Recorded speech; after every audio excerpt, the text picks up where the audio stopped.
Bonjour à tous, et bienvenue.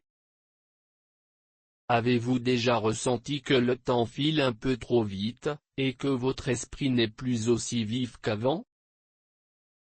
Peut-être que vous vous réveillez le matin avec l'impression que les années ont laissé leur empreinte, ou que les journées passent sans que vous ayez vraiment l'occasion de vous sentir vivant et plein d'énergie. C'est quelque chose que je connais bien moi-même, en tant que chercheur qui a fêté ses 80 ans il y a peu. J'ai passé des décennies à étudier comment le corps et l'esprit évoluent avec l'âge, et je vous le dis, il n'y a rien de plus gratifiant que de trouver des façons simples pour raviver cette flamme intérieure. Aujourd'hui, je veux partager avec vous ce qui m'a aidé à garder un esprit jeune, dynamique et curieux, même après toutes ces années. Pourquoi est-ce si important pour nous, les seniors? Eh bien, à partir de 60 ans, on sait que notre corps change, les articulations peuvent être un peu raides, la mémoire peut jouer des tours de temps en temps, mais l'esprit, lui, peut rester aussi frais et aventureux qu'à 20 ans si on lui donne les bons outils. Des études que j'ai menées, et d'autres recherches scientifiques, montrent que s'engager dans des activités stimulantes peut réduire le risque de déclin cognitif, améliorer l'humeur et même renforcer les liens sociaux. C'est comme donner un coup de pouce à votre cerveau pour qu'il reste en forme. Et dans cette vidéo, nous allons explorer ensemble 5 hobbies que j'ai testés et recommandés, des activités simples, accessibles et amusantes que vous pouvez commencer dès aujourd'hui, sans besoin d'équipements coûteux ou de compétences spéciales. Ces hobbies m'ont aidé à me sentir plus vivant, et je suis sûr qu'ils feront de même pour vous. Alors, installons-nous confortablement et plongeons-y, car il n'y a pas de meilleur moment que maintenant pour redonner un élan à votre quotidien. Commençons par le premier hobby que j'adore et qui a transformé mes matinées, la lecture. Imaginez-vous, assis dans votre fauteuil préféré, une tasse de thé à la main, plongé dans un monde où tout est possible. Pour moi, qui ai toujours été un passionné de livres, la lecture est comme une fenêtre ouverte sur des aventures infinies. Elle stimule l'imagination, renforce la mémoire et même améliore la concentration. Je me souviens, il y a quelques années, quand je me sentais un peu isolé après la retraite, j'ai décidé de me lancer dans des romans policiers. Chaque soir, je lisais un chapitre ou deux, et c'était comme si je voyageais sans quitter ma maison. Ça m'a aidé à garder l'esprit alerte, et les chercheurs s'accordent pour dire que lire régulièrement peut ralentir le vieillissement cognitif. Pour vous mettre en route, commencez par quelque chose de simple, choisissez un livre qui vous intrigue, peut-être un classique comme Le Petit Prince ou un roman contemporain facile à trouver à la bibliothèque. Pas besoin d'en lire des pages et des pages d'un coup, juste 15 à 20 minutes par jour suffisent. Essayez de varier, un jour un polar, le lendemain un livre d'histoire. Et pour rendre ça encore plus engageant, pourquoi ne pas noter vos pensées dans un petit carnet? Qu'est-ce que j'ai aimé dans ce chapitre? Ou comment le personnage me rappelle-t-il quelqu'un que je connais?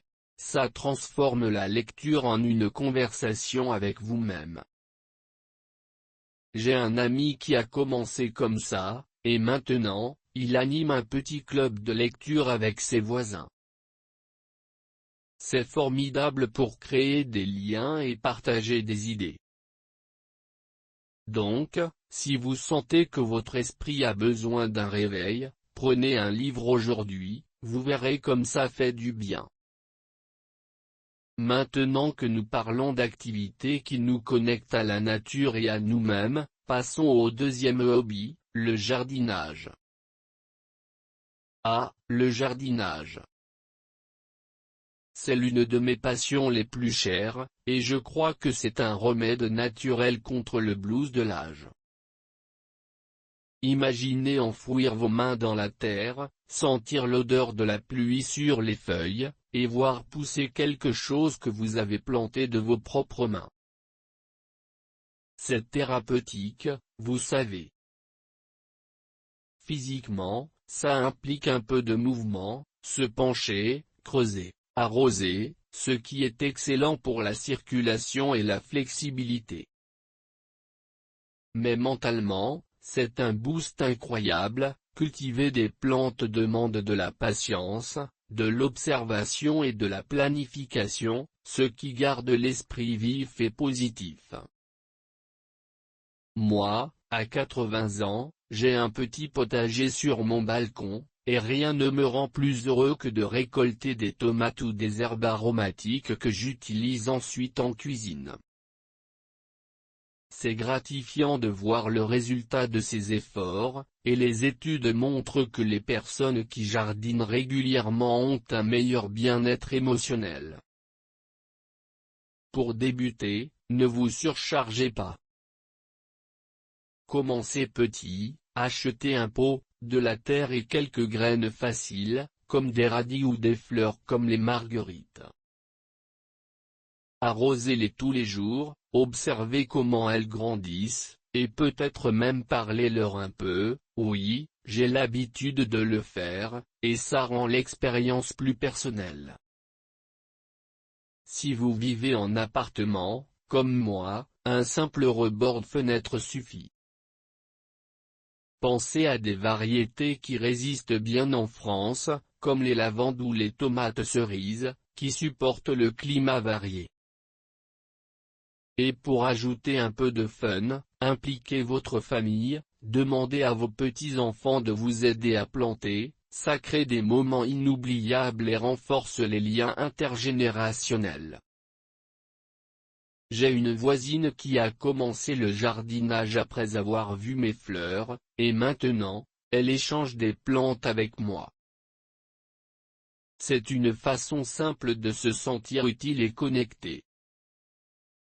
Alors, si vous avez un coin de verdure, ou même juste un pot, essayez-le, vous découvrirez une joie tranquille qui illumine les journées. Et en parlant de créativité et de connexion, le troisième hobby que je veux vous présenter est la peinture. Oui, la peinture. Pas besoin d'être un artiste professionnel pour s'y mettre. C'est accessible à tous, et c'est une merveille pour l'esprit. Imaginez prendre un pinceau, choisir des couleurs vives, et laisser votre imagination s'exprimer sur une toile. Pour moi, qui ai toujours aimé observer le monde, la peinture est une façon de capturer les moments beaux de la vie. Ça stimule la créativité, réduit le stress et même améliore la coordination main-œil, ce qui est précieux à notre âge. J'ai commencé il y a une dizaine d'années, après avoir vu un documentaire sur des seniors qui peignaient pour leur santé mentale, et ça a été une révélation. Aujourd'hui, j'ai des toiles accrochées chez moi qui me rappellent des souvenirs heureux. Les experts en psychologie disent que des activités comme la peinture peuvent augmenter la production de dopamine, ce qui nous fait nous sentir plus heureux et motivés. Pour démarrer, procurez-vous un kit basique, une toile, des pinceaux bon marché et quelques tubes de peinture acrylique, que vous trouvez facilement dans n'importe quel supermarché en France. Commencez par quelque chose de simple, comme peindre un paysage que vous aimez, peut-être la vue de votre fenêtre ou un souvenir de vacances. N'ayez pas peur de faire des erreurs. C'est ça le plaisir. Essayez de peindre 20 minutes par jour, en écoutant de la musique douce pour vous relaxer. Et pour rendre ça interactif, rejoignez un atelier local, il y en a plein en France, comme ceux organisés par les mairies ou les centres pour seniors. J'ai un groupe d'amis avec qui je peins une fois par semaine, et on partage nos œuvres autour d'un café. C'est une super façon de socialiser et de s'inspirer mutuellement. Pensez à des thèmes qui vous parlent, les fleurs du jardin, les souvenirs d'enfance, ou même des abstractions colorées. Une de mes toiles préférées est un simple coucher de soleil que j'ai peint après une promenade, et chaque fois que je la regarde, ça me remonte le moral. Donc, si vous sentez l'appel de la créativité, prenez un pinceau et laissez-vous aller, vous pourriez être surpris par ce que vous créez. Maintenant que nous avons exploré ces premiers hobbies qui peuvent déjà transformer votre quotidien, continuons notre voyage vers plus d'idées stimulantes. Et en parlant de créativité et de connexion, le troisième hobby que je veux vous présenter est la peinture. Oui, la peinture. Pas besoin d'être un artiste professionnel pour s'y mettre. C'est accessible à tous, et c'est une merveille pour l'esprit. Imaginez prendre un pinceau, choisir des couleurs vives, et laisser votre imagination s'exprimer sur une toile. Pour moi, qui ai toujours aimé observer le monde, la peinture est une façon de capturer les moments beaux de la vie. Ça stimule la créativité, réduit le stress et même améliore la coordination main-œil, ce qui est précieux à notre âge. J'ai commencé il y a une dizaine d'années, après avoir vu un documentaire sur des seniors qui peignaient pour leur santé mentale, et ça a été une révélation. Aujourd'hui, j'ai des toiles accrochées chez moi qui me rappellent des souvenirs heureux. Les experts en psychologie disent que des activités comme la peinture peuvent augmenter la production de dopamine, ce qui nous fait nous sentir plus heureux et motivés. Pour démarrer, procurez-vous un kit basique, une toile, des pinceaux bon marché et quelques tubes de peinture acrylique, que vous trouvez facilement dans n'importe quel supermarché en France. Commencez par quelque chose de simple, comme peindre un paysage que vous aimez, peut-être la vue de votre fenêtre ou un souvenir de vacances. N'ayez pas peur de faire des erreurs. C'est ça le plaisir. Essayez de peindre 20 minutes par jour, en écoutant de la musique douce pour vous relaxer. Et pour rendre ça interactif, rejoignez un atelier local, il y en a plein en France, comme ceux organisés par les mairies ou les centres pour seniors. J'ai un groupe d'amis avec qui je peins une fois par semaine, et on partage nos œuvres autour d'un café. C'est une super façon de socialiser et de s'inspirer mutuellement. Pensez à des thèmes qui vous parlent, les fleurs du jardin, les souvenirs d'enfance, ou même des abstractions colorées.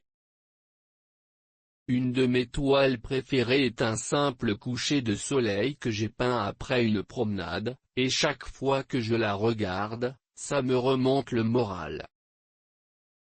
Donc, si vous sentez l'appel de la créativité, prenez un pinceau et laissez-vous aller, vous pourriez être surpris par ce que vous créez. Maintenant que nous avons exploré ces premiers hobbies qui peuvent déjà transformer votre quotidien, continuons notre voyage vers plus d'idées stimulantes. Passons au quatrième hobby, qui est tout aussi essentiel pour garder l'esprit jeune et dynamique, la promenade douce. Ah, la marche. C'est l'une de ces activités simples que j'ai intégrées dans ma routine quotidienne, et je ne saurais vous dire à quel point elle a revitalisé mes journées. Imaginez-vous, par une matinée ensoleillée, en train de flâner dans un parc proche de chez vous, respirant l'air frais, écoutant le chant des oiseaux et laissant vos pensées vagabonder librement. Pour moi, qui ai dépassé les 80 ans, la promenade douce n'est pas seulement une façon de bouger un peu. C'est un rituel qui éveille les sens et préserve la clarté d'esprit. Physiquement, elle aide à maintenir la mobilité, à renforcer le cœur et à lutter contre la rigidité articulaire, ce qui est courant après 60 ans. Mais mentalement, c'est un véritable élixir, elle stimule la circulation sanguine vers le cerveau, améliore la concentration et réduit le risque de dépression, comme le montrent de nombreuses études scientifiques que j'ai suivies de près. Par exemple, une recherche publiée dans une revue médicale française a démontré que des marches régulières chez les seniors diminuent les symptômes de déclin cognitif et favorisent un meilleur sommeil. Moi, je me souviens d'une période où je me sentais un peu engourdi après des journées passées à lire ou à peindre. J'ai décidé d'ajouter une promenade de 30 minutes chaque matin, et ça a été comme un souffle nouveau. Je pars souvent dans les rues de mon quartier à Paris, observant les gens, les architectures et même les saisons qui changent. C'est apaisant, et ça me permet de réfléchir à mes projets ou simplement de me recentrer. Pour commencer, n'allez pas croire que vous devez vous lancer dans une randonnée de plusieurs kilomètres dès le premier jour, surtout si vos articulations sont un peu sensibles. Optez pour une promenade douce, c'est-à-dire une marche à votre rythme, sans forcer. Choisissez un trajet facile, un parc local, un chemin le long d'une rivière ou même un simple tour de quartier. En France, avec ses beaux espaces verts comme le Jardin du Luxembourg à Paris ou les promenades côtières en Bretagne, vous avez l'embarras du choix. Équipez-vous simplement, des chaussures confortables, peut-être un chapeau pour le soleil, et pourquoi pas un podomètre basique sur votre téléphone pour suivre vos progrès sans complications. Commencez par 10 à 15 minutes par jour, et augmentez progressivement. Pendant votre marche, engagez votre esprit, observez les détails autour de vous, les fleurs qui éclosent, les nuages dans le ciel, et posez-vous des questions. Quelle est l'histoire de cette vieille maison? Ou comment ce arbre a-t-il grandi au fil des ans? Ça transforme une simple balade en une aventure intellectuelle. Si vous vous sentez sociable, invitez un ami ou un membre de votre famille à vous accompagner. J'ai un voisin avec qui je marche régulièrement, et nos conversations sont toujours enrichissantes. Ça renforce les liens sociaux, qui sont cruciaux pour notre bien-être après 60 ans. Pensez aussi à varier les parcours pour éviter la monotonie. Un jour, une balade en ville, un autre, une promenade en nature. Et pour rendre ça encore plus bénéfique, combinez-la avec d'autres hobbies, par exemple, prenez votre carnet de notes pour noter des idées inspirées par ce que vous voyez, comme un paysage à peindre plus tard. J'ai découvert que cette habitude m'aide à rester curieux et ouvert au monde, même après des décennies de vie. Si vous vivez dans une région plus rurale, comme en Provence, profitez des chemins de campagne. L'air pur et les vues magnifiques sont un vrai remontant. Et rappelez-vous, l'important n'est pas la distance parcourue, mais le plaisir pris et les pensées stimulées. Alors, enfilez vos chaussures et sortez, vous sentirez votre esprit s'alléger à chaque pas. Enfin, pour clore notre liste de 5 hobbies, parlons du 5e et dernier, préparer un petit déjeuner sain. Oui, vous avez bien entendu. Ce n'est pas seulement une routine quotidienne, c'est un hobby qui peut raviver votre énergie et votre vitalité dès le matin. Imaginez commencer votre journée en choisissant des ingrédients frais, en mélangeant des saveurs et en créant un repas qui nourrit à la fois le corps et l'esprit. Pour moi, qui ai toujours été curieux de la nutrition, préparer un petit déjeuner sain est devenu un rituel joyeux qui me connecte à mes souvenirs d'enfance et à la science que j'ai étudiée. C'est une activité qui stimule la planification, la créativité culinaire et même la mémoire, tout en soutenant notre santé globale. À partir de 60 ans, notre métabolisme change, et une alimentation équilibrée peut aider à maintenir un poids sain, booster l'énergie et réduire les risques de maladies comme le diabète ou les troubles cognitifs. Des études que j'ai consultées, notamment celles de l'INSERM en France, indiquent que des petits déjeuners riches en nutriments, fruits, céréales complètes et protéines, améliorent la fonction cognitive et l'humeur tout au long de la journée. Moi, après mes 80 ans, j'ai transformé ce moment en un hobby personnel. Chaque matin, je prépare un bol de yaourt avec des fruits frais du marché, des noix et un peu de miel, et ça me donne un sentiment d'accomplissement. C'est comme un petit laboratoire culinaire chez soi, où je teste de nouvelles recettes simples pour varier les plaisirs. Pour vous lancer, commencez par des choses basiques et accessibles, sans besoin d'équipements sophistiqués. Rendez-vous dans votre cuisine, ou même sur un coin de table si vous vivez en appartement, et rassemblez des ingrédients simples que vous trouvez facilement en France, comme du pain complet, des fruits de saison, pommes, fraises ou oranges, des œufs bio et des produits laitiers allégés. Essayez une recette facile, par exemple, un smoothie aux fruits. Prenez un mixeur, ajoutez une banane, une pomme, une poignée de baies et un peu de lait d'amande, et mixez le tout. Ça prend à peine 5 minutes, mais c'est un excellent moyen de stimuler vos sens et votre esprit. Variez selon les saisons. En été, optez pour des salades de fruits rafraîchissantes. En hiver, pour des flocons d'avoine cuits avec des épices comme la cannelle. Engagez votre créativité, demandez-vous, comment puis-je rendre ça plus appétissant? Ou quels ingrédients locaux puis-je incorporer? Par exemple, si vous êtes en région Aquitaine, utilisez des noix du Périgord pour ajouter du croquant. Notez vos expériences dans un petit journal de cuisine, comme je le fais. Aujourd'hui, j'ai ajouté des graines de chia, et ça a rendu le plat plus nutritif. Ça renforce la mémoire et vous donne un sentiment de progression. Si vous vivez seul, transformez ça en un moment social en invitant un proche à partager votre création. J'ai une amie qui prépare des petits déjeuners sains avec moi une fois par semaine, et on échange des astuces. Pour les débutants, évitez les erreurs courantes comme sauter le petit déjeuner.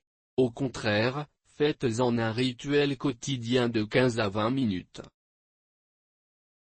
Et n'oubliez pas les bienfaits, non seulement ça nourrit le corps, mais ça active le cerveau en planifiant et en expérimentant. J'ai vu des changements chez moi, moins de fatigue matinale et une meilleure concentration pour mes autres hobbies. Donc, si vous voulez un hobby qui combine plaisir, santé et un peu de challenge intellectuel, commencez par votre cuisine, vous transformerez vos matinées en moments de joie. Voilà pour ces 2 hobbies supplémentaires qui, je l'espère, vous inspireront à explorer de nouvelles avenues dans votre quotidien. Ils s'ajoutent parfaitement aux 3 premiers pour former un ensemble équilibré qui garde l'esprit jeune et curieux. Mais n'attendons pas plus longtemps. Poursuivons notre exploration dans la partie suivante, où nous aborderons comment intégrer ces hobbies dans une routine quotidienne pour des résultats durables.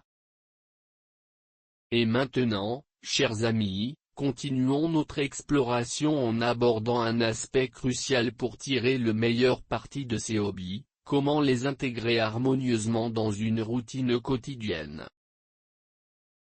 Comme je l'ai mentionné plus tôt, il n'y a rien de plus enrichissant que de transformer ces activités en habitudes durables, surtout à notre âge où chaque jour est une opportunité de préserver notre vitalité et notre joie de vivre.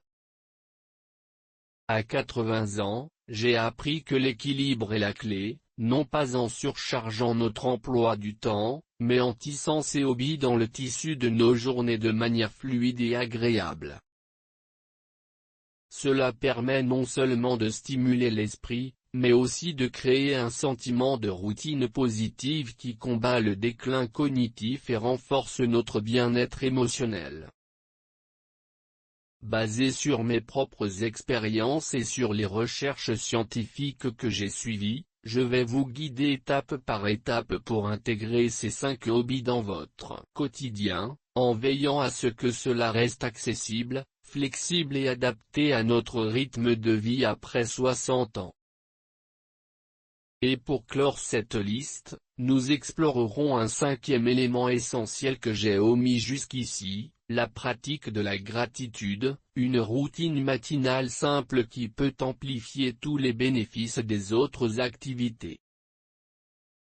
Allons-y tranquillement, comme une promenade dans un jardin fleuri, en prenant le temps d'apprécier chaque étape.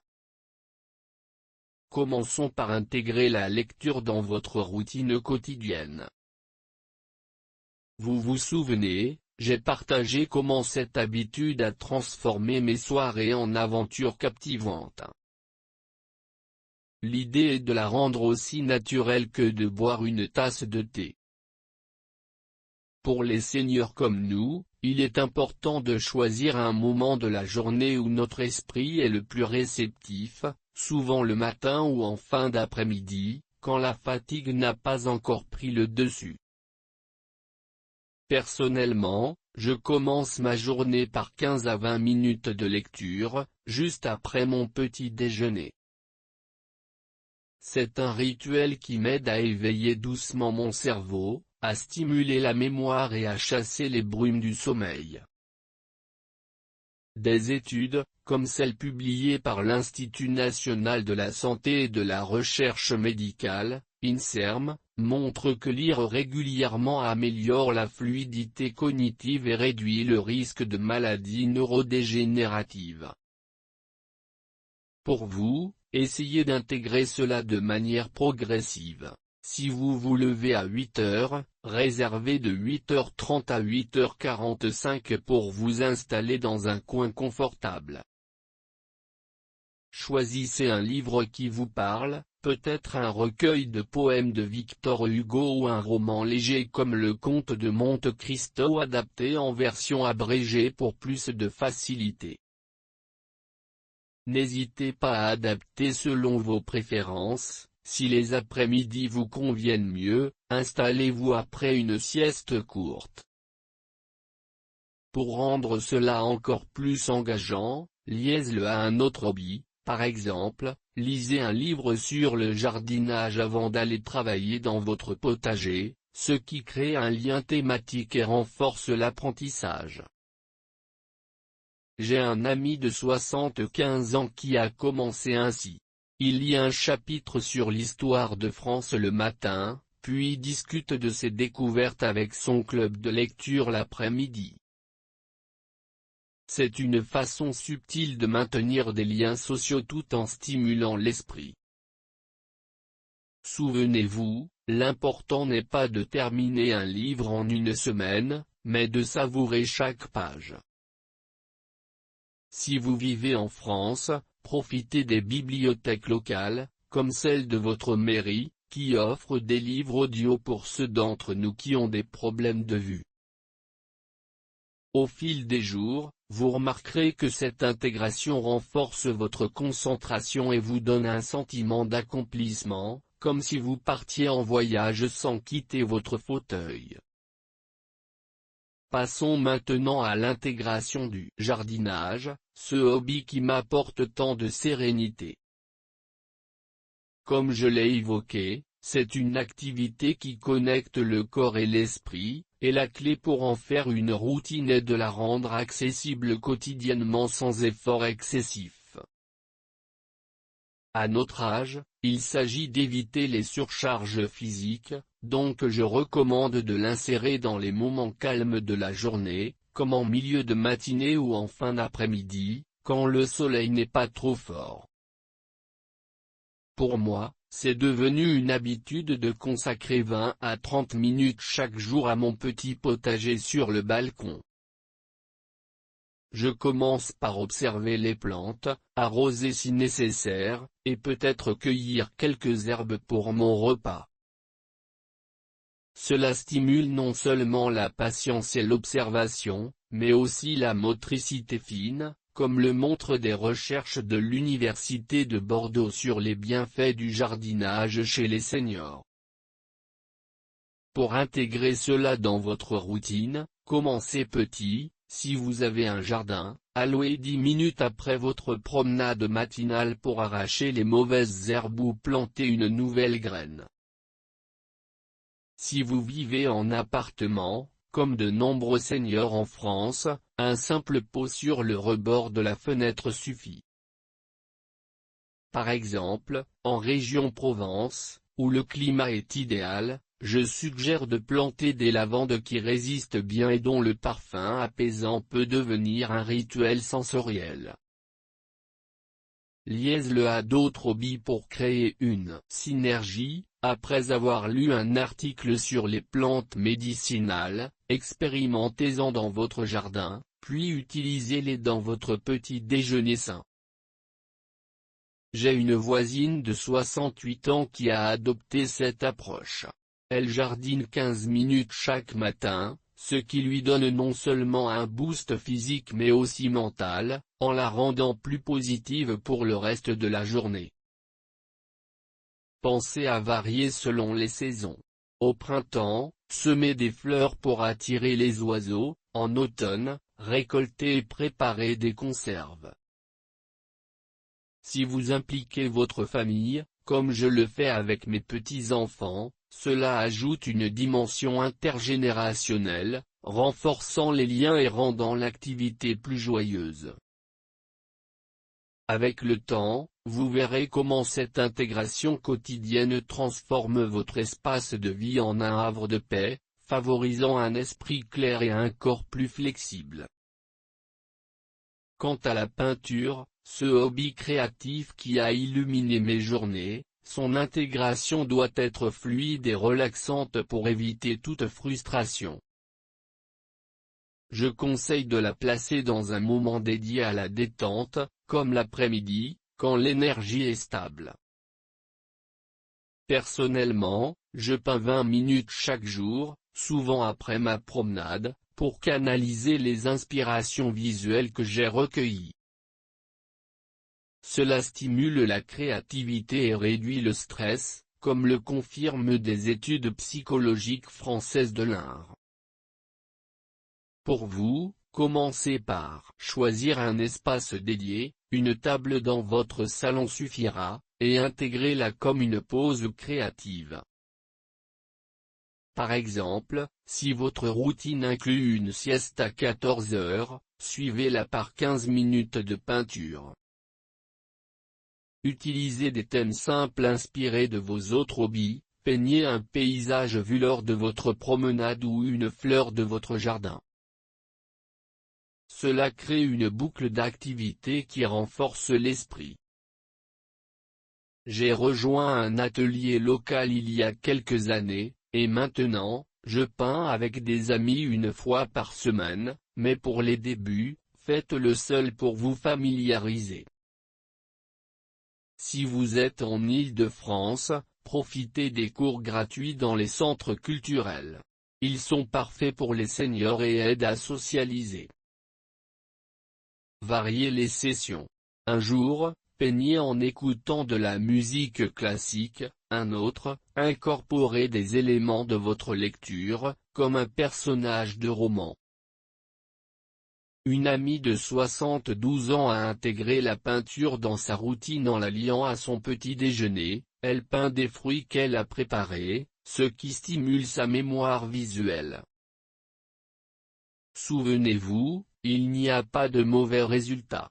C'est le processus qui compte, et avec le temps, cette habitude quotidienne boostera votre dopamine et votre estime de soi, vous faisant sentir plus vivant que jamais. Pour la promenade douce, qui est mon rituel revitalisant, l'intégration doit être progressive et adaptée à notre mobilité. Je la place au début de la journée, vers 9 heures, pour profiter de l'air frais et stimuler la circulation sanguine avant que la fatigue ne s'installe.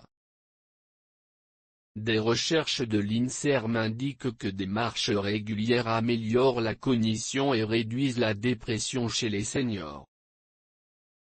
Pour vous, commencez par 10 minutes par jour, augmentant progressivement, et intégrez-la comme une transition entre le réveil et vos autres activités. Par exemple, après votre lecture matinale, enfilez des chaussures confortables et partez pour une balade dans un parc proche, comme le jardin des Tuileries si vous êtes à Paris, ou un chemin rural en Bretagne. Engagez votre esprit pendant la marche, observez les détails et posez-vous des questions, comme quelle histoire se cache derrière cette vieille fontaine ? Puis notez vos réflexions pour les lier à la peinture ou à la lecture. Si vous vivez seul, invitez un voisin pour en faire un moment social. J'ai un ami avec qui je marche 3 fois par semaine, et nos discussions stimulent nos souvenirs. Variez les itinéraires pour éviter la monotonie, un jour en ville, un autre en nature, et combinez avec d'autres hobbies, comme cueillir des fleurs pour votre jardin ou des idées pour un tableau. Une voisine de 65 ans a intégré cela en marchant après son petit déjeuner, ce qui lui donne de l'énergie pour le reste de la journée. Avec le temps, cette routine quotidienne non seulement renforcera votre corps, mais aussi votre esprit, en favorisant une clarté mentale durable. Enfin, pour clore notre liste et aborder le 5e élément que j'ai gardé pour la fin, parlons de la pratique de la gratitude, une routine matinale simple et puissante qui peut être considérée comme un hobby en soi. Bien que je l'ai mentionnée comme le point final, elle s'intègre parfaitement aux autres pour amplifier leurs effets. À 80 ans, j'ai découvert que commencer la journée par un moment de gratitude transforme l'ensemble de mes activités en source de joie profonde. Imaginez-vous, assis calmement avec un journal, en notant 3 choses pour lesquelles vous êtes reconnaissant, comme la beauté d'un lever de soleil ou la santé qui vous permet de jardiner.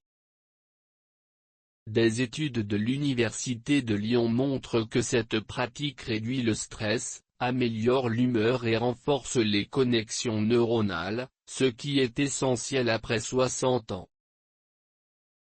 Pour l'intégrer, placez-la juste après votre petit déjeuner sain, pendant 5 à 10 minutes. Écrivez ou dites à voix haute, « Aujourd'hui, je suis reconnaissant pour ». Et liez-le aux autres hobbies, par exemple, remerciez pour la lecture qui vous a inspiré ou la promenade qui vous a revigoré. Si vous préférez, adaptez-la à une méditation légère, en respirant profondément et en visualisant les bienfaits de vos activités.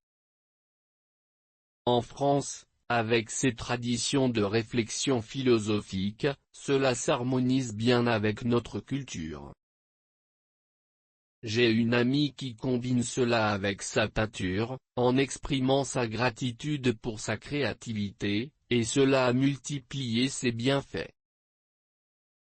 Faites-en une habitude quotidienne, et vous verrez comment elle élève les autres hobbies, créant un cercle vertueux de positivité. C'est simple, accessible, et sans coût, idéal pour nous.